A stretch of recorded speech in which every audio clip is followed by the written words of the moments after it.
Last week, Iranian Foreign Minister Javad Zarif's official visit to Baku revived relations between the two countries.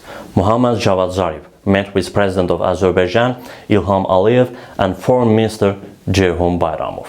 This time, the meetings were marked by discussions on specific issues. Official Tehran is interested in new opportunities for cooperation in the region after the 44-day Karabakh war.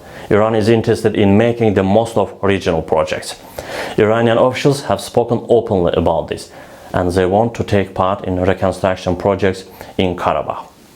Azerbaijan also welcomes Iran's request and does not forget Iran's just position during the 44-day war.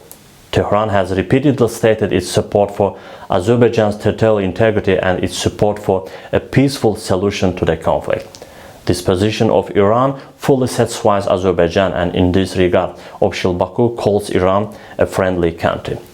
However, there are countries that are jealous of this friendship between the two countries and try to overshadow the relationship from time to time. There is no need for in-depth research.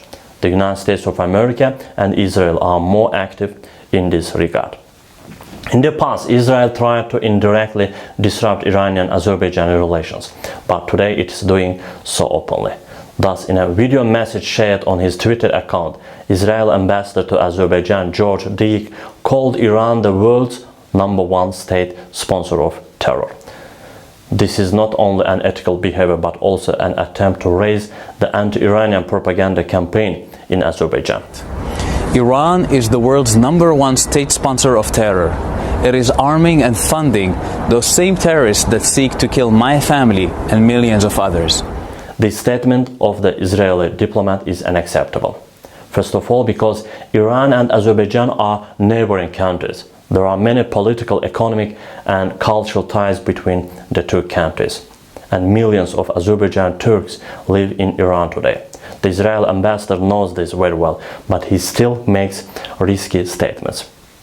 Azerbaijan does not accept the function of a platform country, a battlefield between the parties to the conflict, and is committed to a policy of friendship and good neighborliness with its neighbors. And there are serious foundations of friendship with Iran. Azerbaijan and Iran are members of the North-South Transport Corridor. The purpose of this project is to reduce the delivery time from Russia to Iran and the East, as well as to Northern and Western Europe. Both countries are working to connect the railway networks. The new opportunities in the region after the 44-day war are also important for Iran. The opening of communications in the region creates opportunities for the opening of the North-South and East-West corridors, as well as the railway between Armenia and Iran.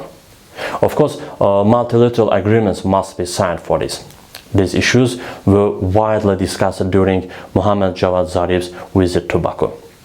Iran, which has a stake in regional projects, will become more important in the world. And the Joe Biden administration, which accepts the reality, may lift sanctions against Iran. If the United States of America lifts sanctions against Iran, it could give a positive impetus to Azerbaijan-Iranian relations as well, because the international isolation of Iran does not allow to raise the economic relations between Azerbaijan and Iran to the desired level. And I do not think that only economic and transport issues were discussed during Mohammad Javad Zarif's visit to Azerbaijan. Security issues are important here as well. Some forces trying to damage political relations between Azerbaijan and Iran are trying to keep Iranian-Armenian relations on the agenda. Some forces claiming that Iran cooperates with Armenia in various fields and that the Armenian community in Iran has ample opportunities are trying to cool relations between the two neighboring countries from time to time by conducting anti-Iranian propaganda in Azerbaijan. But we must not forget that each country has its own national interests, and Iran has the right to establish normal relations with all its neighbors as well as with Armenia.